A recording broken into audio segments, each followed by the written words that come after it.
hope I did that. Let's see. Jenny, how'd you get up the thing? No talking. I have to. Yeah? Oh, okay. Okay. Yes. Can you do me a favor? Can you get my phone, please?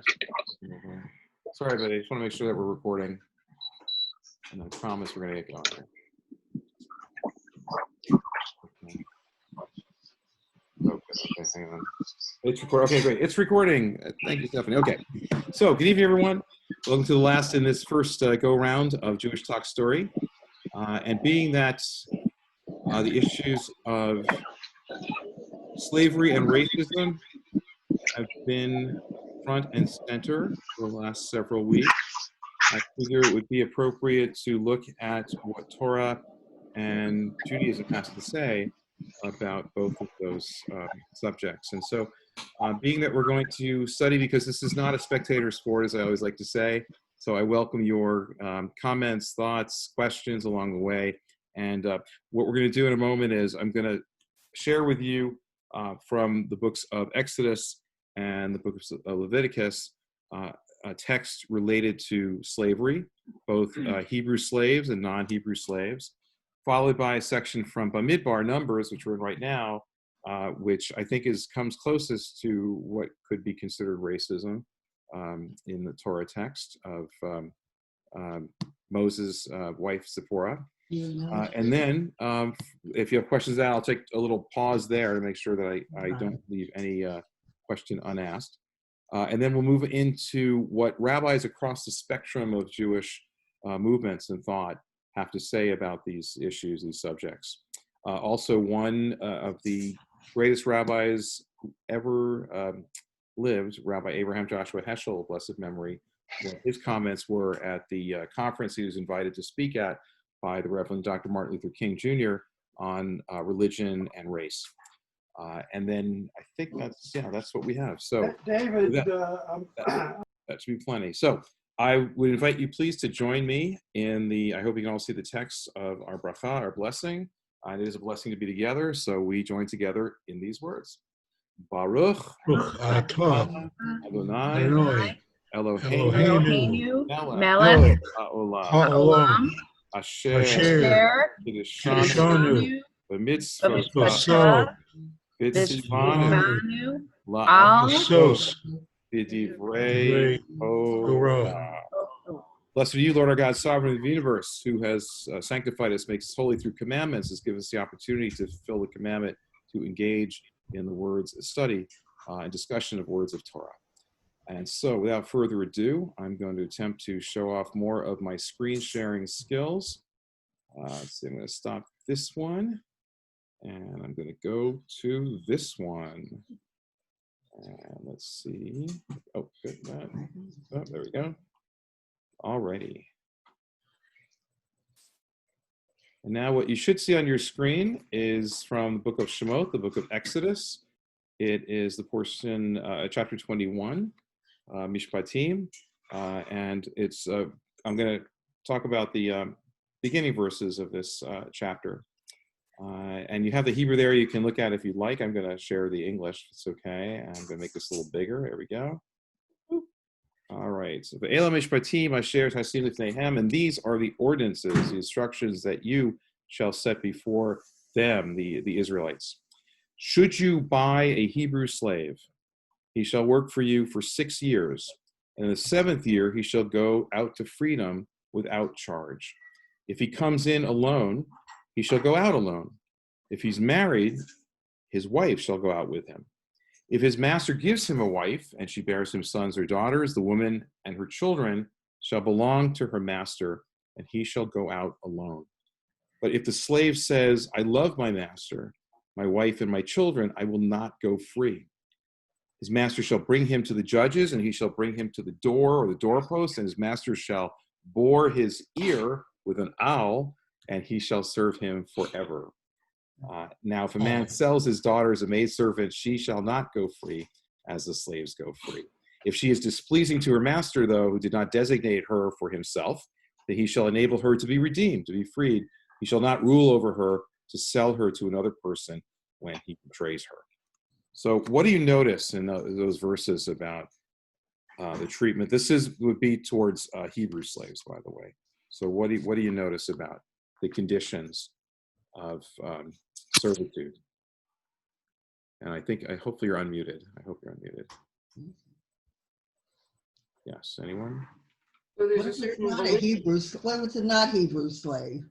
Well, we'll get to that. I promise. We'll get there. Okay. We'll get to the trouble. The Rambam, what Maimonides has to say about that. But what do you notice? It's all codified. It's codified with a specific time period of 6 years. With the 7th year is the year the slave goes free, or servant goes free.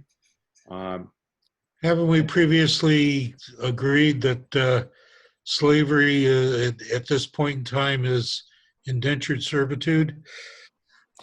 We'll get there. We'll get there, especially in Leviticus. I'm going to go there. The terms both indentured servant and also residential worker, I saw that also used to describe the situation. I thought it was interesting. Sorry, someone else had a comment or something? Please. Who wants to speak? Dina? I'm sorry, let me see Dina if you're not. There's a certain volitionality to it, right? I mean, the lifelong servitude is an option that the Jew makes, as opposed to a period of indenturement, which is a business deal. Right, exactly. And so the 6 years or 7 years, however you look at it, it's not overtly said there, but yes, quite right. When it comes to the Jubilee or the 50th year, that's when everyone, is all servants of all types are free. So exactly. And how about the fact that the servant, slave, what have you, can decide if he wants to remain with that person or not, the person who he is serving, in terms of your idea of slavery. Quite different than others. But I want to show you some text from Leviticus and see if you can pick up on something. Yeah, please. So I think it's interesting that he should work for 6 years, and the 7th year he should go free. When 8 signifies the new beginning. I think it's interesting that it stepped away from the 8, the number 8. And I think the fact that he can choose might have something to do with that, or maybe not. Who knows? Yeah, and the 7th year also, 7 in Judaism, of course, the day of Shabbat, the day of rest, the day of the Shemitah year, when even the land gets to have a year of rest. Kind of makes sense then that the 7th year would be that year for a servant to rest, as it were, to go free. But is he really going to rest on the 7th year when he's out trying to establish himself? But not being tasked with work under or supervised, if you will, by the person who is serving. So he's no longer indentured. Hello. I Yeah, think Chris's point about choosing is the key idea. He has to choose whether he wants to stay or not. And I'm no expert, but I would think that would sort of be kind of revolutionary at the time, or different than other slavery going on around the world. That from that time henceforth, I mean, it's different, but it gets even more different if I can deftly stop sharing and share some text from the book of Leviticus. And Ken, while you're transitioning, I think the distinction between the male and the female is also really instructive. Please, can you expand on that? Yeah, we've been through this a couple of times. I know in some of the Torah shiurim that a woman didn't really have a capacity to live on her own without being, supported by others. So the idea that a woman is sold for perpetuity as long as the man is taking care of her may seem unequal, but within the societal setting, it is actually something that gives the woman security. Yes, exactly. Akin sort of to the sota, the test for an unfaithful wife. On the one hand, it's very barbaric to have a woman drinking a concoction, including dirt from the floor of the tabernacle. On the other hand, it prevents a jealous spouse from physically abusing her in a sense. So you're right. I mean, it's challenging looking at with our 2020 site, but you're right. It does in that fact. This is from Book of Leviticus, chapter 25, Behar, and I want to share it and see if you can see some of the differences between the treatment of Hebrew slaves that was outlined in Exodus. And it's interesting also that Mishpatim, it comes up right after crossing the sea, the moment of freedom, and also the revelation of Torah at Sinai. And then immediately, what's the first consideration? Treatment of Hebrew slaves. Because what more timely subject for the Israelites to be instructed upon after their experience of bondage in Egypt and still sort of getting their bearings. But this is from the book of Behar, and it says, I am the Lord your God, who took you out of the land of Egypt to give you the land of Canaan, to be a God to you. And if your brother becomes destitute with you and is sold to you, do not work him with slave labor. As an employee or hired resident, he shall be with you until the Jubilee year, the 50th year, he shall work with you. Then he shall leave you, he and his children with him, and he shall return to his family and resume the status of his ancestors, his fathers. For they are my servants whom I brought out of the land of Egypt. They shall not be sold as a slave is sold. And very important, you shall not work him with rigor, and you shall fear your God. And so rigor, as I've seen in commentaries, talks about not having slaves do tasks to just simply tire them out, but something that's valid, that's a valid need of the person who that person is serving. So what differences do you know between the description of treatment of Hebrew slaves in Exodus and now here in Leviticus, just chapters away from the holiness code, love your neighbor? Well, it sounds like there's a difference in ownership. It sounds like a Hebrew is somebody who's a Jew is owning a Jewish slave versus a non-Jew previously owning a Hebrew slave. Well, also this really both sections are really speaking to Hebrew slaves. One's fellow, but in the first. No, but I'm talking about the ownership of the slave, because this one talks about. If you go back up to 40 on here, which we can't see right now. Right, nope, keep going up a little further. Sorry, it's coming in. Okay. Oh gosh, what's going on here? Sorry.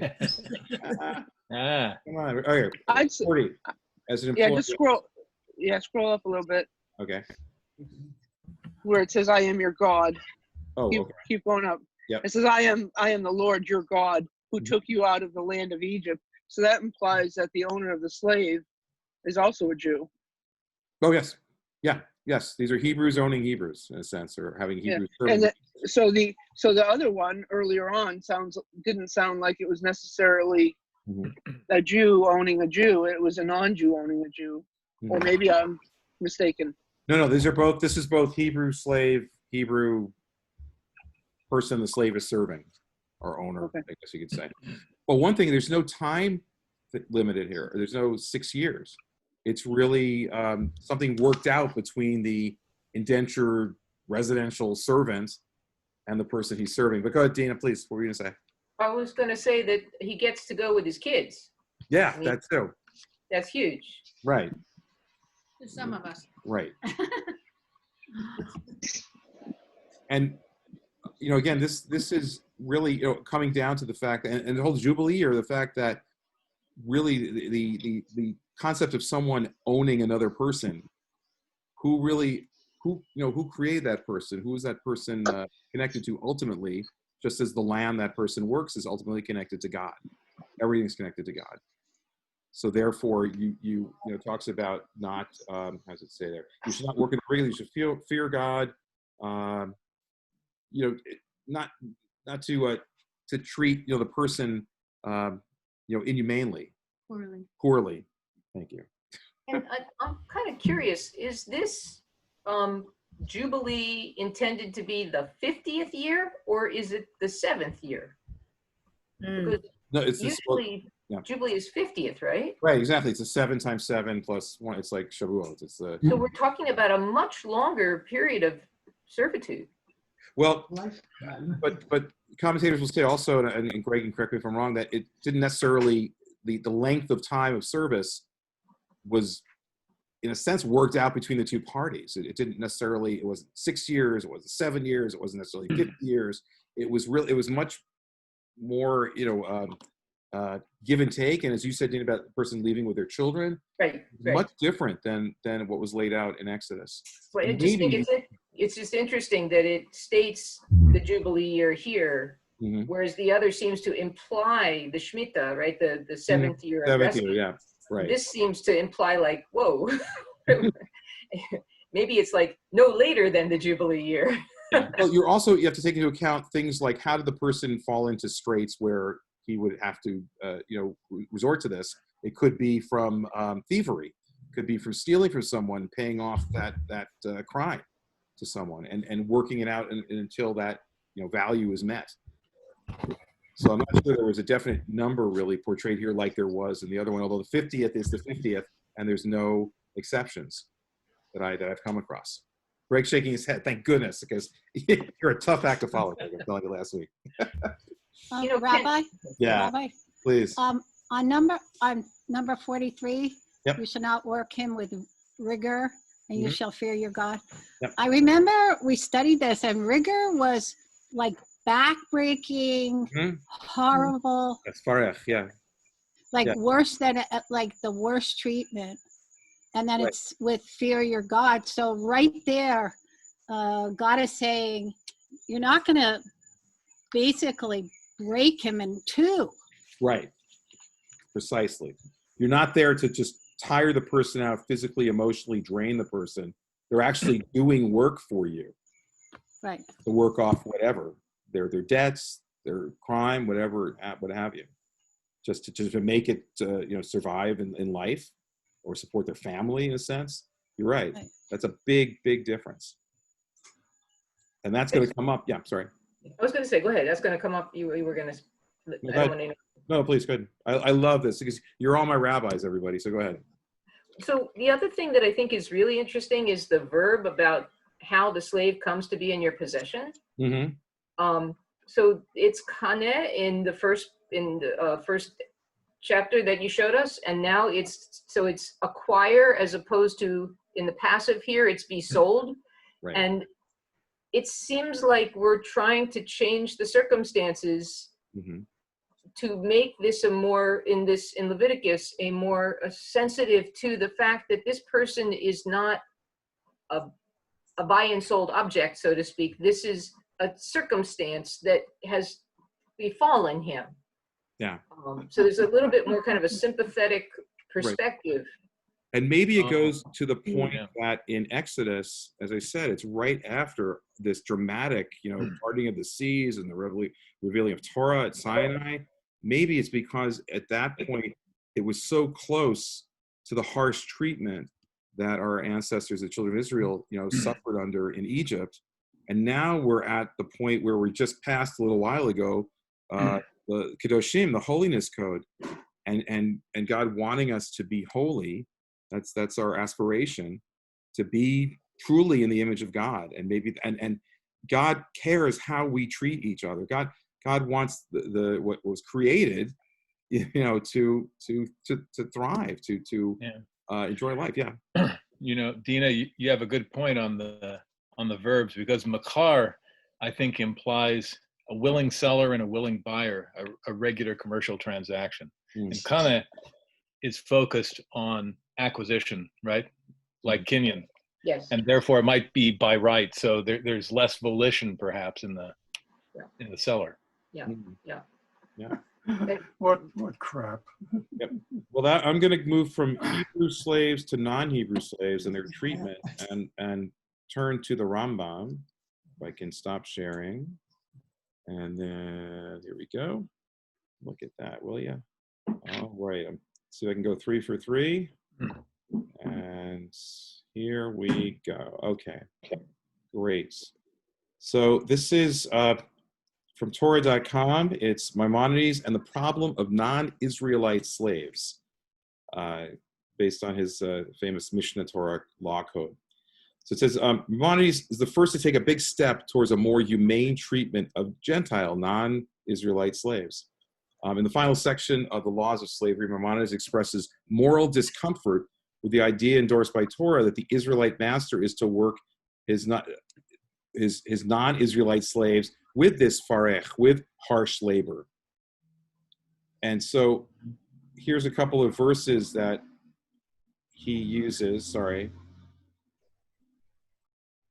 his law of slaves. This may account, focusing on the imposition of this harsh labor, Maimonides wrote the following: it is best to be compassionate and not overburden slaves. We're talking about non-Israelite slaves here in this case. It is permissible to have a Canaanite slave perform excruciating labor, farech, which we just came across that word. Although this is the law, the attribute of piety and the ways of wisdom is for a person to be compassionate and to pursue justice, not to excessively burden his slaves nor cause them distress, even for non-Israelite slaves. This is what Maimonides held to. He said that slaves should be fed well, to feed them and give them drink from all available food and drink. This was the practice of the ancient sages, who would give their slaves from every dish of which they themselves would partake, and they would provide food for their animals and slaves before partaking of their own meals. So to be conscious and aware of their needs. A master to his slave has the power of God.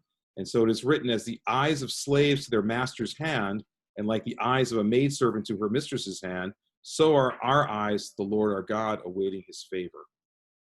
So Maimonides admonishes us to not verbally abuse a slave, but to speak kindly. Similarly, we should not embarrass a slave, just like one should not embarrass another person in general, verbally or physically, for the Torah only contemplated work for them, not humiliation. It's not part of the package. Nor should one excessively scream or exhibit anger with them. Instead, one should speak to them gently and listen to their complaints. This is explicitly stated with regard to the positive path of Job, for which he was praised. Have I ever shunned justice for my slave and maidservant when they quarreled with me? Rambam goes on, the children of Abraham are kind, not cruel like idolaters. So he compared this practice to one who practices idolatry. Cruelty and arrogance are common among idolaters. By contrast, the descendants of Abraham are patriarch. Example, Israel, on whom the Holy One, blessed be he, endowed the goodness of Torah and commanded to observe righteous statutes and judgments, are compassionate to all. And finally, God is merciful, so we should be merciful as well. And that was where Maimonides came from in terms of treatment of non-Israelite slaves. Any thoughts or comments on Rambam? I do. Yeah, Rabbi? Yes, sir. Go ahead. So is this a rationalization for the slave owners in America? It's okay to have slaves if you treat them well? I don't quite know if that was an influence on them. Is that the message here? It's okay to have slaves as long as you're a good slave owner? Well, I wouldn't say it was practice at the time.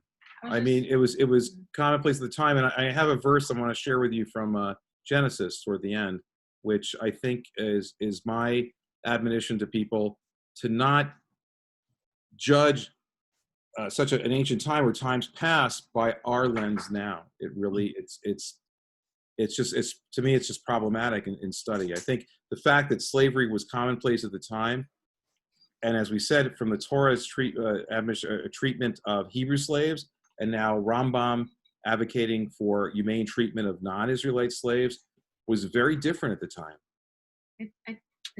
I guess.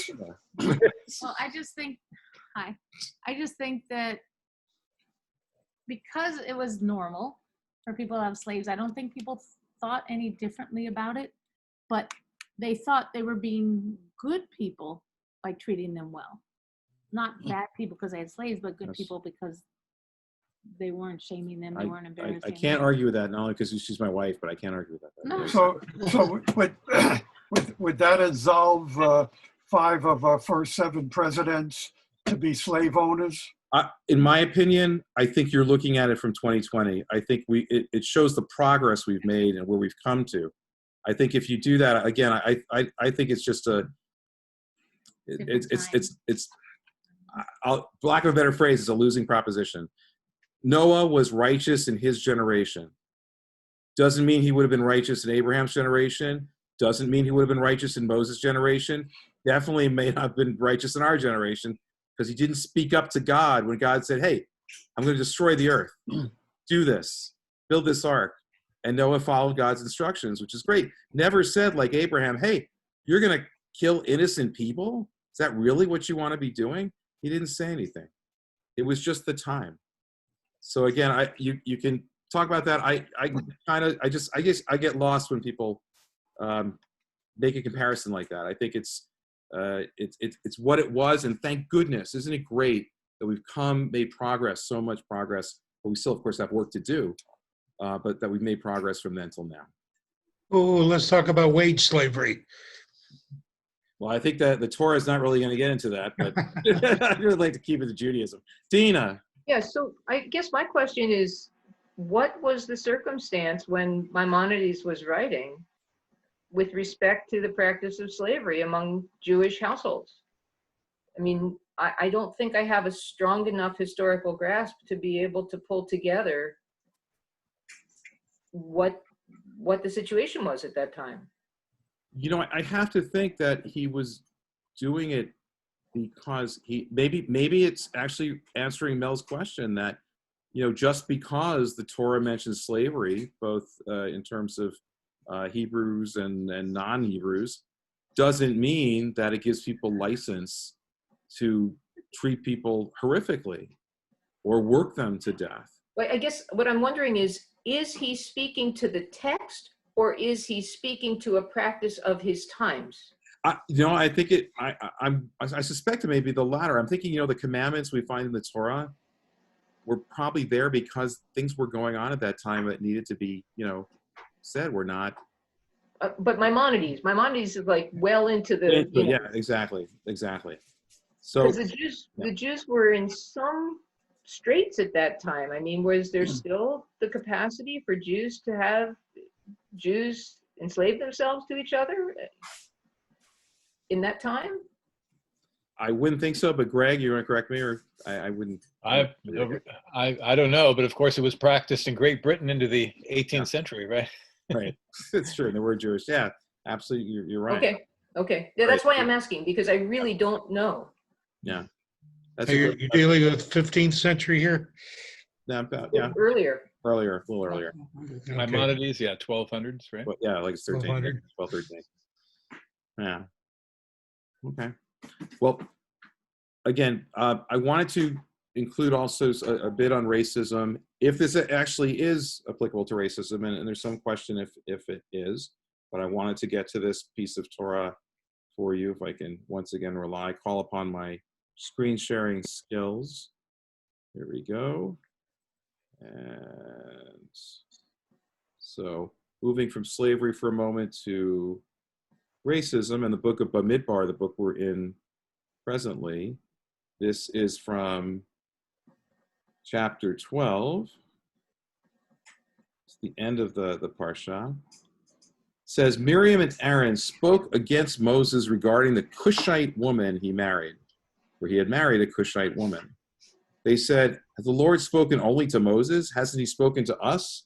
Et cetera, et cetera. So they speak out against his wife, who was indeed a Cushite. Now, in the commentary in Eitz Chaim, it points out that Cushite could be referring to Nubian, Ethiopian, someone definitely a person of color. It also could be that she was from Cushan, which is part of the Midianites, just non-Israelite.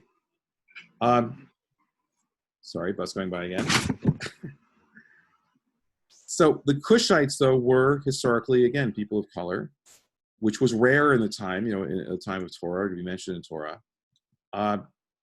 though commentaries explain that as a person of color, Zipporah, Moses' wife, was very noticeable. And so too was the characteristics that she had, the character she possessed. That was obvious and clear to all. She was exceptionally modest, very fitting with her husband, who also was known for his humility, and unassuming in her actions, and capable, it was said in Talmud, of transforming the physical into the spiritual and darkness into light. And if you also notice, there's another comment from Eli Raskin that came across that says, Miriam was so fixated, and Aaron, on Zipporah's dark skin, that what happens to Miriam's skin? She's afflicted with leprosy, and her skin turns white, very white, like snowy white. So again, there's some, disagreeing what else is new, if this was referring to her as a person of color or her as a Midianite. It's not definitely put there, but any thoughts, comments on this? Could this be, and this is the closest thing I think I've come to in terms of something that could be considered, a racist, utterance against someone in Torah. Anybody? I know how I feel about it. I think we're bringing our baggage in. I've always thought that this was a perspective that doesn't fit well with anything else in Torah. And the fact that we bring in Cush when we know very well that she's Midianite, I mean, that's just absolutely 100% well established. To me, it strikes me more, when I read this, I think about Esav more than I think about color. That he refused to marry within his tribe, so to speak, within his family. And that was not appropriate. And, Moshe is supposed to be like the Jew of all Jews. So, what's he doing marrying somebody out of the family, so to speak? I've always seen this as a intermarriage problem rather than a color problem. Well, what about, sorry, Sandy, go ahead. Go ahead, Sandy, go ahead, please. What about Jethro? I mean, there's a whole parsha. And that's her father, right? And Moshe said at one point, "I don't want to go unless you're going to go with us. You're going to help me." Right. Right. Because Yitro was such a help to Moses. I mean, he pointed out a flaw in his work style, work ethic, that it was very helpful, and that created something that lasts still through today in terms of our court systems. So yeah, but this is you're right, Dina. This may be trying to stretch it, because there's really nothing I can think of in the Torah, unless anybody is wrong, that refers particularly to race as opposed to a non-Israelite, intermarriage. Yeah. And I mean, we weren't so light either back then. That's true. Yes, that's true. We didn't use our SPF. That was the problem. But anyway, in the desert. No, you're right. You're right. If there are no other comments or something, I wanted to get to one more thing. If I can stop sharing my screen again. This is something called Ask the Rabbis. Does Jewish law forbid racism, or how does Judaism look at slavery and racism? Is it really, how does it fit, or does it just completely not fit? Or here we go. Ask the Rabbis. Perfect. Okay. And all right. So, and this is from across the spectrum of Jewish movements within Judaism and Jewish thought. And the first one is from Rabbi Gershon Winkler from a place called the Walking Stick Foundation. Yes, it does have to do with Jewish learning and gatherings. And he said, race, not looked upon negatively. And he refers to a midrash that Shem, one of Noah's sons, was a person of color, was black. It doesn't come up as it doesn't come up at all. It certainly doesn't come up in a negative light. And he points out that every one of us came, in terms of Torah, from Adam and Eve. And one of the great things about Judaism is the prohibition against creating images of God, or people for that matter, anything in the heavens above or the earth below. So everybody is descended. It covers all races, ethnicities. Everybody is encompassed through Adam, through people, Adam and Eve. And God created swarms of bees and prides of lions and herds of deer and schools of fish and flocks of birds, but only one couple, according to the Mishnah that we're descended from. So no one can say that my ancestry is better or superior to yours. And so it's a very even playing field. Yeah.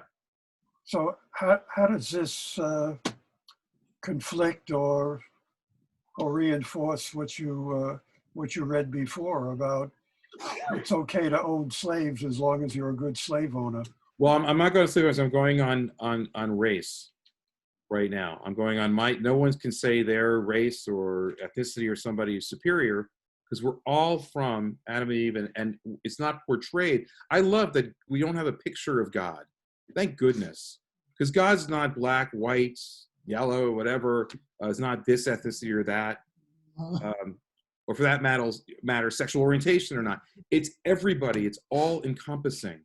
It's not an issue in Judaism as far as Judaism is concerned. And even the Jewish humanists, Rabbi Jeffrey Falak, talks about Jewish law and racism, and he posits that it cannot be separated from anti-Semitism. And maybe it's no accident as far as Jewish contributions to the civil rights movement, because we know what it is to be the other. 36 times in the Torah, do not mistreat or stay silent while the other, the stranger, if you will, suffers, because we were the other. So we simply can't, accept that or just stand by doing nothing. In terms of Jewish renewal, Rabbi Gila Langer said that racism is, she can't think of it as a term, official term in Jewish law. It just isn't there. That the Torah instructs us to love both neighbors, including strangers, others, recognizing that we have a relationship with we're all connected to everybody. I always say when we come to the Shema, it talks about, I think it's everybody's connected to everybody, ultimately connected to God and everything for that matter. And so it recognizes that. We're not supposed to ask a Jew by choice, if they're Jewish, because it's no one's business. But the same standard, unfortunately, doesn't always hold for Jews of color. I've been to conferences where I've talked to people who sadly, that just because they're black, they don't look Jewish in a traditional sense, or what we think of, that they're questioned. Here's the thing: when Ken and I got married, and we were at our reception. Oh yeah. We had 3 rabbis marrying us just to make sure it stuck. But anyway, one of the rabbis from Maui, he married a local girl who converted Orthodox, and some of the people at our wedding reception thought she was the hired help, which was it was so sad, and so I felt so horrible for anything. Yeah. That's people's assumptions. Yes. So again, good points brought up by Rabbi Langer. And then if we move on to the Reconstructionist movement, we get to Rabbi Karen Breutman of the Martha's Vineyard Hebrew Center, who said that she points out the 1963 conference that I was going to talk a little bit about later before we finish, with Rabbi Abraham Joshua Heschel. The conference was called Religion and Race. But Heschel said it really should be called Religion or Race, because true religion makes them antithetical. That it's not a consideration in what true faith.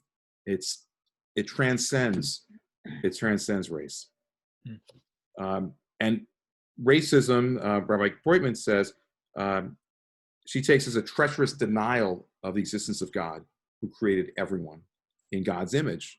And we all get our inherent value and worth from that relationship and that creation. And even in the book of Exodus, we just talked about, who's God take the side of, if you will? Takes the side of the victims of racism and oppression, and leads them or tasks Moses, Miriam, and Aaron, and helps them to lead the people out of Egypt. Rabbi, yes. Can I ask my question in another way? What was your purpose in showing us and reading the first couple of references to Jews owning Jewish slaves if they were nice slave owners? Because it wasn't slavery in the sense that we think of it. It's as Larry I think pointed out before, indentured servitude, residential worker. It's not the slavery that we're used to thinking about, if you will. And I think that's where it's the term slavery. It's a little bit of a misnomer, in a sense, and that's because we're so attuned to that today, and rightfully so. Rabbi Breitman talks about Joseph, who was the second to Pharaoh, the second in charge, the second most powerful person in Egypt. Where did he eat? Did he eat with everybody else? No, he couldn't dine. The Egyptians couldn't dine with Hebrews. That would be, taboo for them. So he had to, it's like African Americans who had to stay in African American hotels or dining rooms. Rabbi Breitman says, God is on the side of those who struggle for freedom. And again, that we're B'Tselem Elohim, each of us is created in the image of God with inherent worth and value coming from that creation. And that racism, just plain and simple, has no place in halakha, in Jewish tradition or law. I just want to share a couple more examples before we wrap up. In Reform Judaism, Rabbi Laurie Novak Weiner talks about Jews having an obligation to learn about racial diversity. And by the way, here's a shameless plug. Next Tuesday morning at 10:30 in our Tuesday study group, weekly study group at Temple, you're all invited to get a Zoom invite. Going to have a guest from an organization called Bechol Lashon, in every tongue, who talks about diversity in the Jewish community, particularly African Americans, Black community. So that's, I think, will be a great opportunity for us to hear about what is being done within our Jewish community to promote and embrace diversity. Rabbi Weiner says we must challenge our beliefs about our neighbors, overcoming, stereotypes we may have or biases we may have or hold. And she says, plain and simple, we have a sacred obligation to change systems and structures that perpetuate, racial injustice. Plain and simple. And that's a big foundation of the Tikkun Olam process that is very much a part of Reform Judaism. Conservative Judaism, because we have some conservative Jews in the house. Rabbi Amy Watt-Katz of Temple Bethel in Springfield, Massachusetts. Again, she says, the Torah teaches the equality of all human beings, because again, we're B'Tselem Elohim, created in the image of God, and is positive towards non-Israelites as well. It's not portrayed as a negative.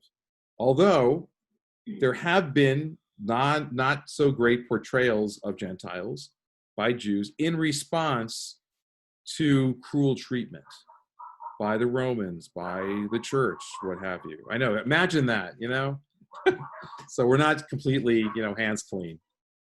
And finally, she talks about the holiness code. Let's see if I'm getting down to here. You shall be holy, for I, the Lord your God, am holy. And the spirit of Torah being conveyed in this B'Tselem Elohim, created in the image of God, that clearly any kind of prejudice or racism, as far as the Torah is concerned, is forbidden. Plain and simple. So again, no place for it. Want to get to the modern, we're almost done, modern Orthodox community. Rabbi Yitz Greenberg, Riverdale, New York, talks about Sanhedrin 37a, which says, therefore Adam, the first man, was created alone to teach you that with regard to anyone who destroys one soul from the Jewish people, kills one Jew, the verse ascribes him blame as if he destroyed the entire world. And as Adam, one person from whom the population of the entire world came from, conversely, anyone who sustains a soul from the Jewish people, or people that matter, ascribes him credit as if he sustained an entire world.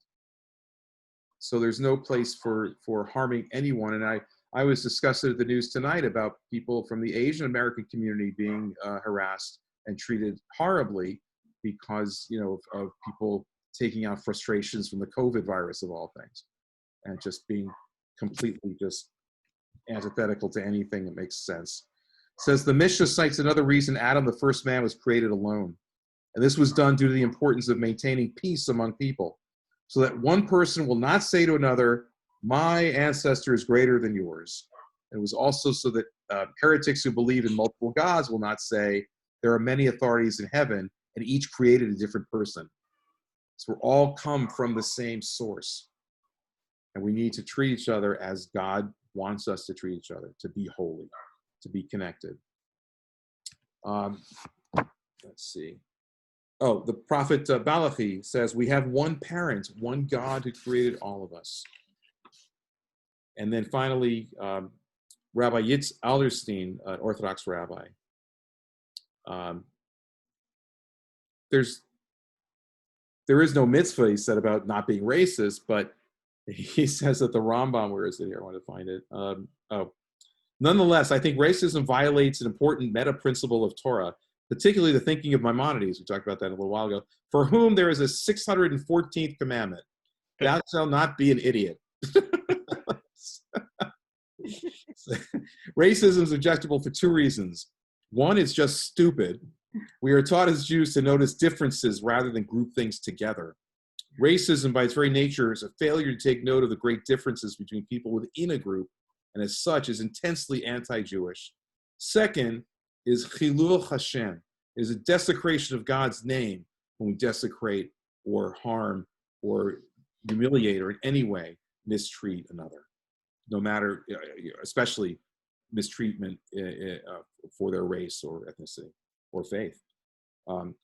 When people who are charged with keeping God's word alive ignore these fundamental distinctions in their dealings with other people. And finally, we get to Chabad. And Rabbi Levi Shem Tov, who says, if we agree that God is everything, then God is every color. God is unlimited. God is without end. Ein Sof. Anything less would be a limitation, and certainly God is unlimited.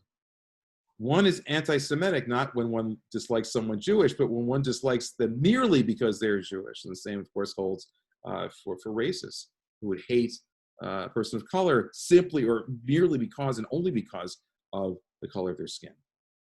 Likewise, disliking someone of another race, there is because something they did is one thing, but judging them, treating them merely because of their race is racism, upon which the Torah frowns. And this is the last one I came up with. Chaim Ovadia, a Sephardic rabbi, again talks about B'Tselem Elohim, being created in the image of God, transcending sex, race, ethnicity, faith. More than men and women, all people are created equal. We're all in the image of God. We all have the same canvas to paint on. And God is not expressed physically making racism or rejection of Torah, but doesn't mean there aren't people who happen to be Jewish who hold racist views. That, is just life. People are human beings, and sadly, people hold at times very abhorrent views. So, any questions on any of the themes that jump off out at you for these thoughts shared by rabbis across the Jewish spectrum? Don't shout at once. That's okay if you don't. I have one more thing I wanted to share before we wrap it up. As I promised you, Rabbi Abraham Joshua Heschel. Oh, here, okay, let's save this for a second. Here we go. Let's see if I can share my screen. So Rabbi Heschel was invited by Reverend Dr. Martin Luther King, who he marched with actually in Selma. Whoops, what did I just do? Okay. And he was invited to speak in 1963 at the conference on religion and race. And just a couple of things, because we're kind of running out of time. He points out that religion and race, again, he talks about if it was really focused on a true faith, it would be called religion or race, because race has no factor or no impact, or shouldn't, in a true faith. He talks about in point 7 how maximizing hate is minimizing reason and logic. When you focus so much on hate for someone's race, again, critical thought is minimized, to say the least.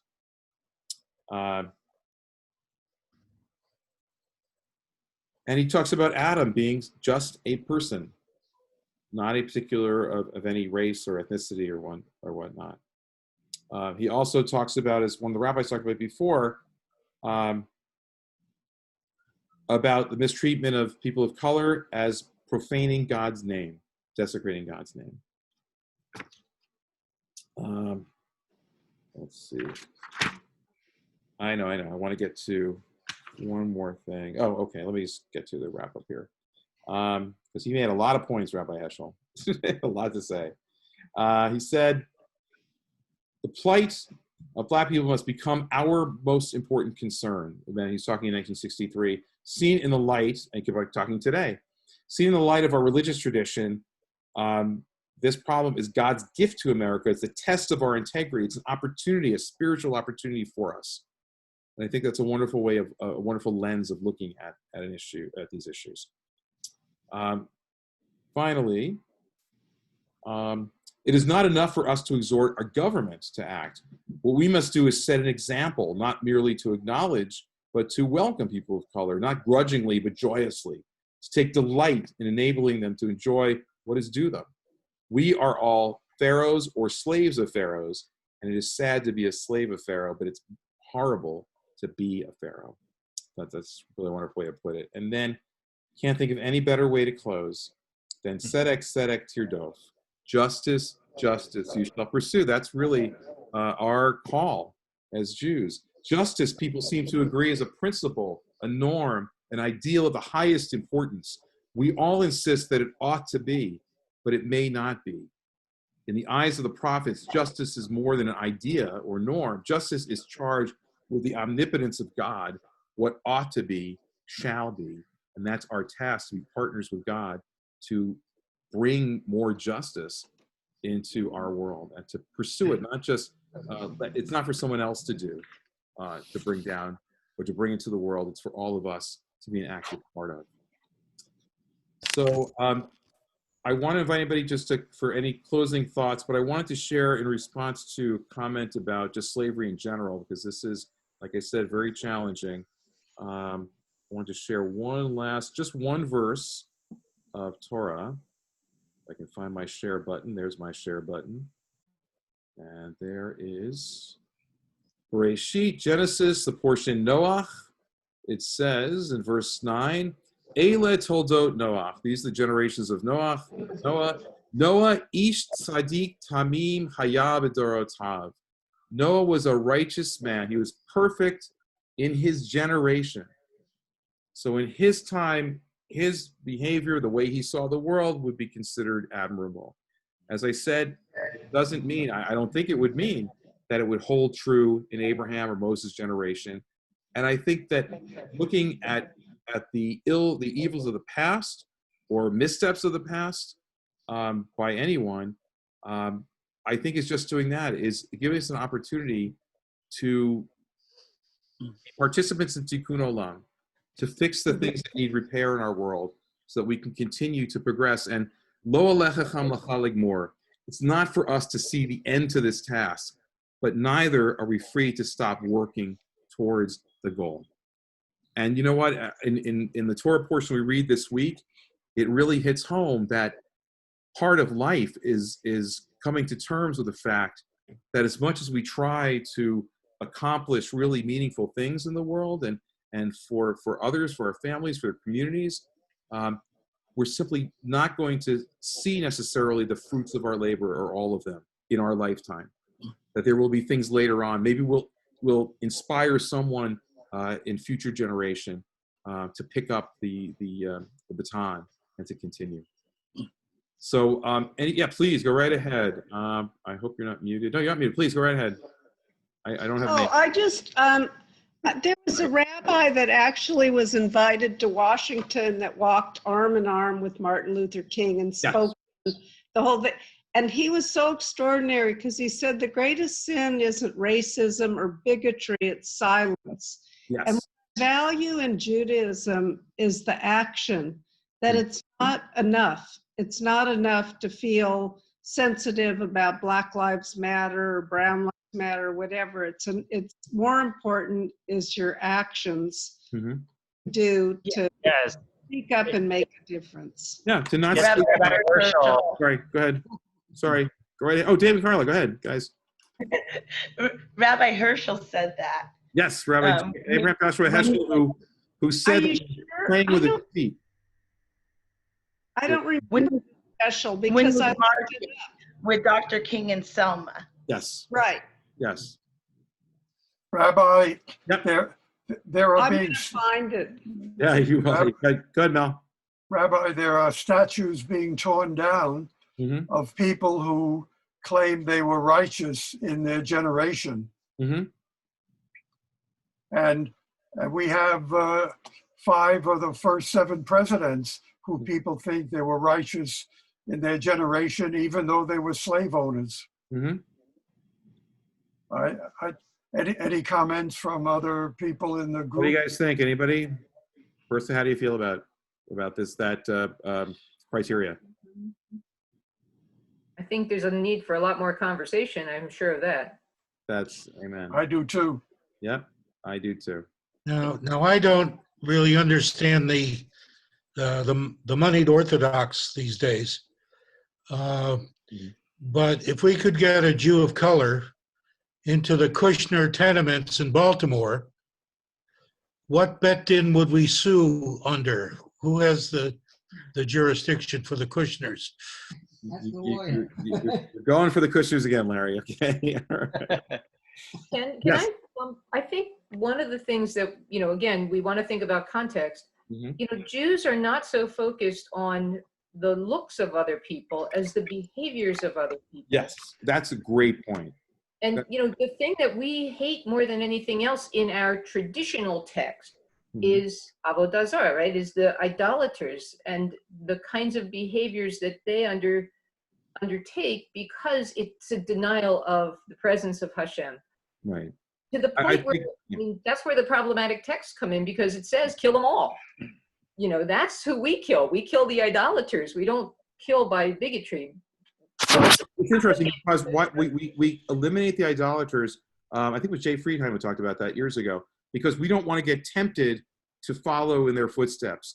I on the one hand, as a Jew, I want the concentration camps to be there, what's left of them. I want the world to see how the depths of people's inhumanity towards other people. At the same time, when I was in Germany on a rabbinic trip last year, I can't imagine for Jews who live in Germany to every day see that, or the people who are not Jewish who are thinking, "Oi, those Jews, that's why we have all these things. We have to be so careful because it's really hard." And so you're right. There's a lot more conversation that needs to be had regarding founding fathers, let alone Confederate statues. Yes, Eve. I found it. Okay, go Eve. It's Rabbi Joachim Prince. And that's what someone just verified for you. Thank you. That was brilliant. Thank you. Yes, you are correct. Thank you. Just for the record, I don't think John Adams owned slaves. I said 5 of the first 7. John Adams and his son were the 2 exceptions. I'm sorry. I thought you said the first 5. Okay. I said 5 of the first 7. Yep. Okay. I guess personally, I want to focus on right now, and as Dina said, I want to focus on Musar, on behavior, because talking about hundreds of years ago, we learn from history. We need to learn from history because we don't want to repeat that. Because if you don't know your history, what are you going to do? I forget the exact phrase. You're destined to repeat. Mm-hmm. We don't want to go there, especially as Jews. So for anybody business, we need to learn from that, and we need to be inspired and moved to not, as you said, stand idly by. Because it's come but to do something. Yeah, it hurts everybody. It hurts the person who is idle. It hurts the people who are not helped or advocated for. People who need a voice. And we don't worship the idol. That's right. Not even the American Idol. Anyway, it has been a distinct honor and pleasure, and I hope that I added something to this series because, like I said, the 4 presenters before were magnificent, and we are so blessed and lucky to have not only them, but all of you in our Jewish community, because that's what it's about. Thank you, Dina. So kol hakavod and yashikov to everybody. Again, you're invited to join us on Tuesday for a guest from B'chol Hashon. Otherwise, keep an eye out for hopefully the second run through of our series, our second incarnation. Hopefully in August, if I can get Greg. I don't know, his contract is very pricey. He wants, kosher M&Ms. It's really hard to figure it out. I think Dina was raising her hand, wasn't she? Oh, well, maybe you could do a co-presentation, or we'll turn it over to Dina, because in the spirit of the daughters is Lochad, the women, we need to hear from the women. Yeah. Anyway, that's another day. Thank you, one and all. Thank you. Shabbat shalom. Be well, everyone. Shabbat shalom. Bye, Hinda. Very nicely done, Bye, Thank you. Hinda. Good night, everybody. All right. Night. Good night, all. Night. Good night, all. Good night. And be a part of the solution.